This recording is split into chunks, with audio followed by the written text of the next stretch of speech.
영상으로 함께 하시는 분들도 이사야서 43장 1절에서 7절입니다. 우리 부흥의 파도 특별기도회 코람데오 8월 특별기도회 3일째 우리가 모이고 있습니다. 이제 내일 토요일 오후 5시 마지막 부흥의 파도 기도회 진행이 되니까 또 함께 하실 수 있는 분들 함께 오셔서 또 영상으로 함께 하실 분들은 영상으로 함께 기도하시도록 하겠습니다. 이사야서 43장 1절에서 7절 제가 한 구절 여러분들이 한 구절 교독하시고 7절은 마지막 절은 저와 함께 합독하시겠습니다. 시작. 야곱아 너를 창조하신 여호와께서 지금 말씀하시느니라. 이스라엘아 너를 지으신 이가 말씀하시느니라. 너는 두려워하지 말라. 내가 너를 구속하였고 내가 너를 지명하여 불렀나니 너는 내 것이라.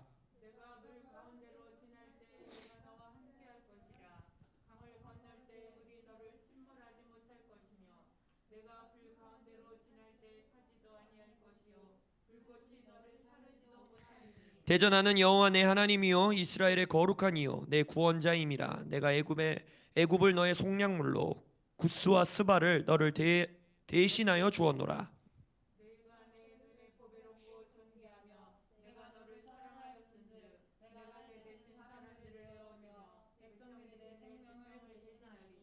두려워하지 말라. 내가 너와 함께하여 내 자손을 동쪽에서부터 오게 하며 서쪽에서부터 너를 모을 것이며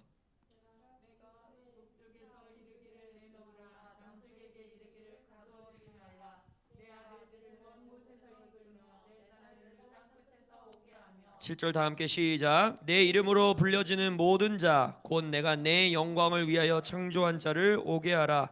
그를 내가 지었고 그를 내가 만들었느니라. 아멘.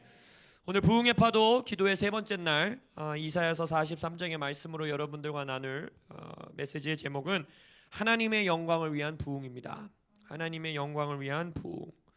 우리가 첫째 날부터 여러분들과 함께 나눴죠. 하나님께서 우리의 기도를 왜 들으시는가? 우리가 왜 기도할 수 있는가? 우리의 기도를 하나님이 들으실 것이라는 믿음의 근거는 무엇인가? 바로 하나님께서 예수 안에서 우리와 맺으신 언약 때문이다. 하나님의 언약 때문에 하나님은 우리의 기도를 들으신다라고 여러분들에게 말씀드렸습니다. 하나님은 시건치 않으시는 분이십니다. 언약을 맺으신 것을 절대 패하지 않는 분이에요. 우리는 너무나 쉽게 약속을 깨고 계약을 깨고 언약을 깨려고 하지만 하나님은 시건치 않으시는 분이라는 것입니다. 그래서 하나님은 하나님의 이름과 하나님의 영광에 스스로 헌신되어 있는 분이십니다. 그렇기 때문에 그의 언약을 깨뜨리지 않으시는 것이고 시건치 않으시는 거예요. 하나님이 자신을 뭐라고 소개하십니까? 나는 스스로 있는 자다. 그게 쉬운 말로 하면 어려운 말이 되는 건지 모르겠는데 간단하게 말하면 뭐예요? 나는 지존자다라는 거잖아요. 누구도 나를 있게 만들지 못한다는 거예요. 나 스스로 모든 것을 결정하고 스스로 계신 분이라는 거예요. 그게 무슨 말이냐? 하나님은 절대 자기 스스로의 존재, 하나님의 이름, 하나님의 영광을 절대 훼손하지 않으신다는 것입니다. 그렇기 때문에 우리의 기도를 반드시 들으신다라는 확신을 우린 가질 수 있는 거예요. 이 확신이 없으면, 이 믿음이 없으면 우리의 기도는 상황과 조건에 흔들립니다. 우리의 예배는 내가 처한 상황에 흔들려 버릴 수밖에 없어요. 그러나 하나님은 오늘 본문에서도 말씀하시지 않습니까? 내가 너에게 구원의 약속을 왜 주신다라는 거예요? 내가 너를 왜 구속한다라는 거예요? 내가 왜 너의 자녀들을 동서남북에서 반드시 불러오시겠다라는 거예요? 이거의 근거가 뭡니까? 내가 내 영광을 위해서 너를 창조했기 때문이라는 거예요. 이스라엘이 잘나서도 아니고 우리 임수와 자매가 뭐 특별해서도 아니고 저 임재승이 하나님에게 뭔가 스페셜한 인물이어서가 아니라 하나님은 우리 모두를 하나님의 영광을 위해 창조하셨기 때문에 반드시 우리에게 구원을 약속하신다라는 거예요. 반드시 우리의 기도를 들으신다라는 거예요. 반드시 우리에게 부흥을 허락하신다는 것입니다. 하나님의 영광 때문에, 하나님의 이름 때문에. 오늘 우리가 기도했던 이 주님의 선하심, 하나님의 영광을 내게 보이십시오 라고 모세가 기도했던 32장 가운데에 하나님이 이 첫 번째 이제 이 돌판을 깨뜨리면서 막 금송아지 예배하고 막 하나님을 불순종한 백성들을 향해서 하나님 뭐라 합니까? 내가 얘네 그냥 싹 쓸어버리고 모세야 너를 통해서 내가 위대한 나라를 만들게. 하나님 그렇게 말씀하시죠. 그때 모세의 반응이 뭡니까? 어찌하여 애굽 사람으로 이르기를 여호와가 화를 내려 그 백성을 산에서 죽이고 지면에서 진멸하려고 인도하여 내었다 하게 하려 하시나이까. 주의 명렬한 노를 그치시고 뜻을 돌이키사 주의 백성에게 이 화를 내리지 마옵소서. 기도의 목적은 뭐였어요? 주여 이 백성을 멸하지 말아주세요. 우리를 구원해 주세요. 우리를 용서해 주세요라는 기도죠. 근데 그 근거, 그 기도의 근거가 뭡니까? 모세는 뭐라고 기도하는 거예요? 당신의 이름에 먹칠하지 말라는 거예요. 주님의 이름에 먹칠하지 않기 위해서 우리를 구원하셔야 된다는 거예요. 그렇기 때문에 이 기도는 모세가 아무리 백성이 패악한 죄를 지었고 아무리 백성이 정말 돌맞아 죽어도 합당한 죄를 지었어도 이 기도는 절대 흔들리지 않는다는 거예요. 왜요? 당신의 이름을 위한 것이기 때문에. 하나님의 이름의 영광을 위해 우리를 구원해 주십시오 라는 기도를 드리고 있다는 것입니다. 오늘 우리가 뜨겁게 기도했던 것처럼 동일하게 모세가 Show me your glory, 주의 영광을 내게 보여주십시오 라고 했을 때에 하나님은 뭐라고 말씀하십니까? 내 이름을 너에게 보여주겠다는 거예요. 내 이름을 너에게 선포하겠다는 거예요. 예수 반석 위에 선 우리에게 긍휼을 베푸시고 은혜를 베푸시고 주의 선하심을 드러내는 것이 하나님의 이름의 영광이 된다는 거예요. 그렇기 때문에 우리는 당당하게 담대하게 쫄지 말고 내가 오늘 이렇게 했는데 이거 기도를 할 수 있는가? 그거에 흔들리면 안 된다는 거예요. 왜요? 이건 하나님의 영광을 위한 것이기 때문에. 그래서 오늘은 좀 말씀을 몇 구절을 볼 건데 요한복음을 펴시고 따라와 보세요. 요한복음 13장을 한번 펴보세요. 쭉 눈으로 제가 빠르게 읽으면 한번 따라오시면서 말씀을 들으시기 바랍니다. 요한복음 13장 20절에 보면 내가 진실로 진실로 너희에게 이르노니 나를 보낸 자를 영접하는 자는 나를 영접하는 것이요 나를 영접하는 자는 나를 보내신 이를 영접하는 것이니라.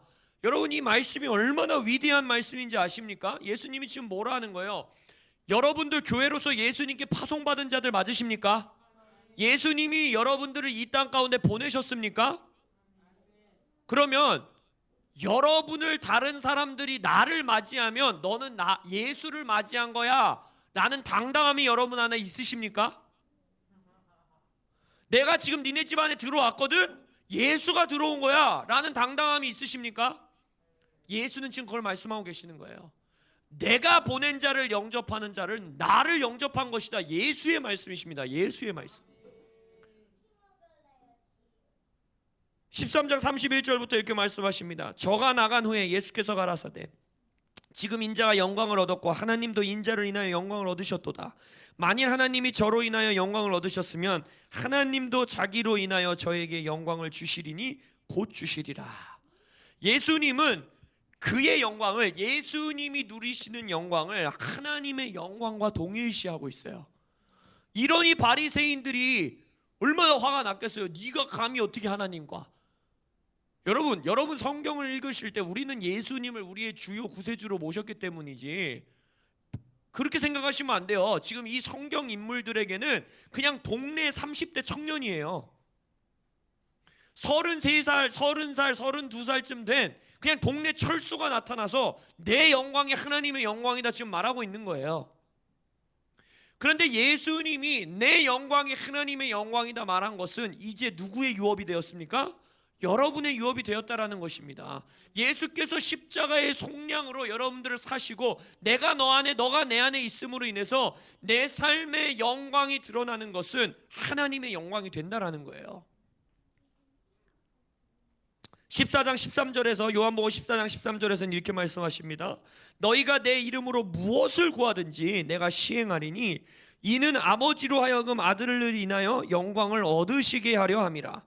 내 이름으로 무엇이든지 내게 구하면 내가 시행하리라. 예수 그리스도 안에서 예수의 이름으로, 이게 핵심이에요.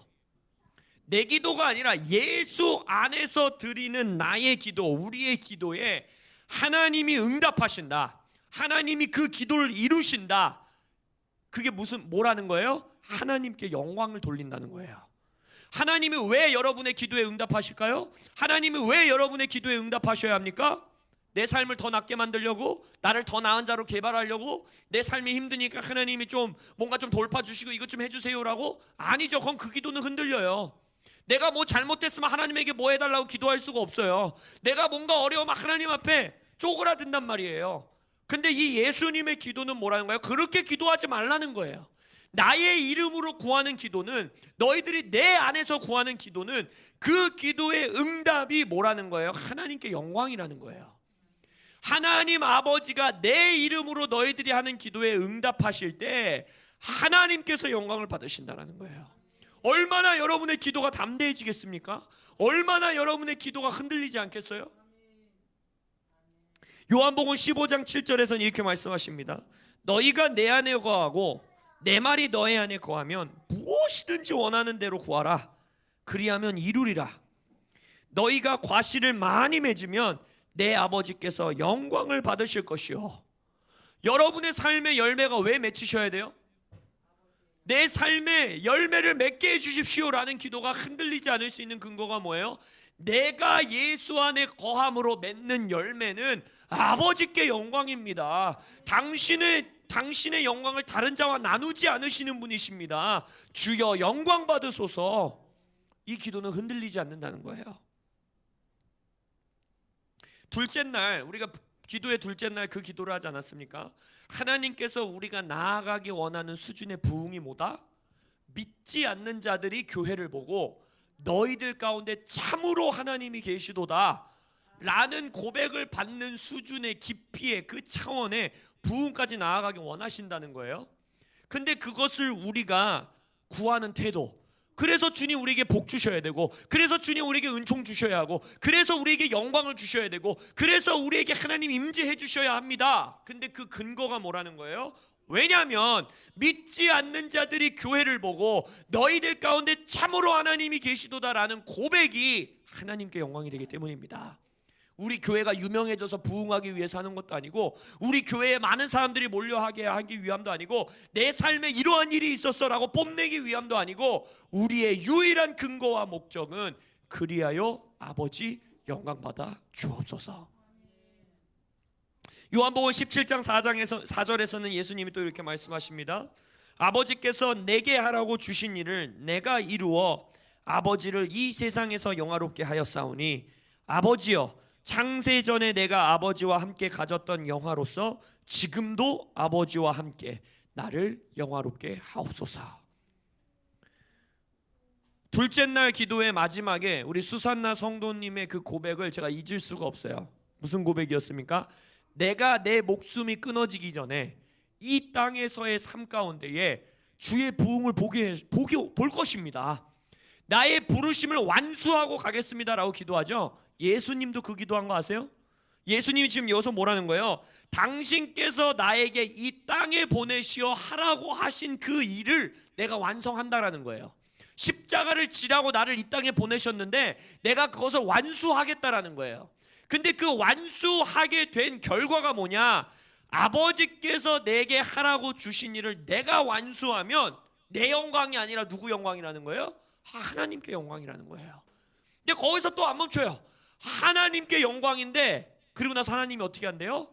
그 동일한 영광으로 신의 영광, 온 우주의 창조주, 우리의 머리로는 상상도 할 수 없는 거대한 하나님의 영광으로 누구를 영화롭게 한대요? 예수님을 영화롭게 한대요. 무슨 말이냐?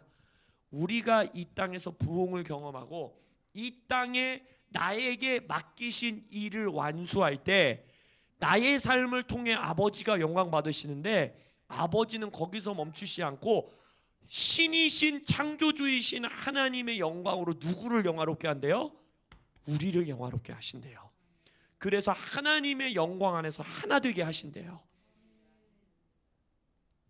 그러면 이 기도를 감히 담대하게 할 수 있지 않겠습니까? 주님, 내게 맡기신 교회에게, 나에게, 나의 가정에게, 나의 삶에게, 나의 자녀들에게, 나의 배우자에게, 우리 부부에게 맡기신 이 땅에서의 부르심을 완수하게 해주십시오.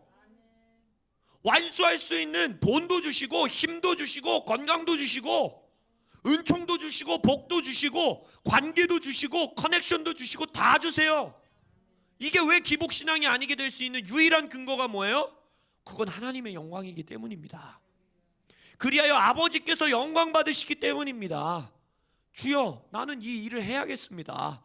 하게 해주십시오. 하게 도와주십시오. 성령님 우리에게 헬퍼로 오셨사오니 나를 도우소서. 우리가 오늘 밤 감히 이 송도에 작은 상가 안에 들어있는 이 조그만 교회가 감히 건방지게 우리에게 부흥을 주십시오. 내 삶에 주님이 드러나십시오. 우리 성도들의 인생 가운데 역사하소서라고 기도할 수 있는, 그리고 그것을 담대하게 기도할 수 있는 근거가 뭐라는 것입니까? 오늘 설교의 제목과 같이 여호와의 영광을 위하여. 우리 삶의 돌파는 우리를 위한 게 아니라 주의 영광을 위한 것입니다. 우리 삶의 복과 은총은 우리가 조금 이 땅에서 더 좋은 음식 먹고 좋은 차 모는 것이 아니라, 내가 좋은 것 먹고 좋은 차 모는 게 아니라 하나님께 영광이지 않습니까? 우리에게 복 주십시오. 우리에게 돌파 허락하소서. 우리 교회에 부흥을 주소서. 내 삶에 임재하소서. 내 몸을 치유하소서. 내 자녀들을 구원하소서. 우리 가정을 회복하시고 우리 일터와 직장 가운데 역사하소서. 이 기도를 담대하게 드릴 수 있다는 거예요. 여러분의 상황과 조건에 아무 상관없이 흔들리지 않을 수 있는, 유일하게 여러분들이 붙들어야 하는 믿음은 그것이 주의 영광을 위함이기 때문입니다. 주여 영광 받아 주옵소서. 이것이 부흥을 위해 기도하는 우리의 태도인 것입니다. 여러분들이 기도하는 태도인 것입니다. 이것이 성경 지식이 아니라 여러분들의 삶의 믿음으로 자리 잡기를 예수의 이름으로 축원합니다. 아멘. 이 말씀 붙들고 조금 더 기도하시다가 돌아가시도록 하겠습니다.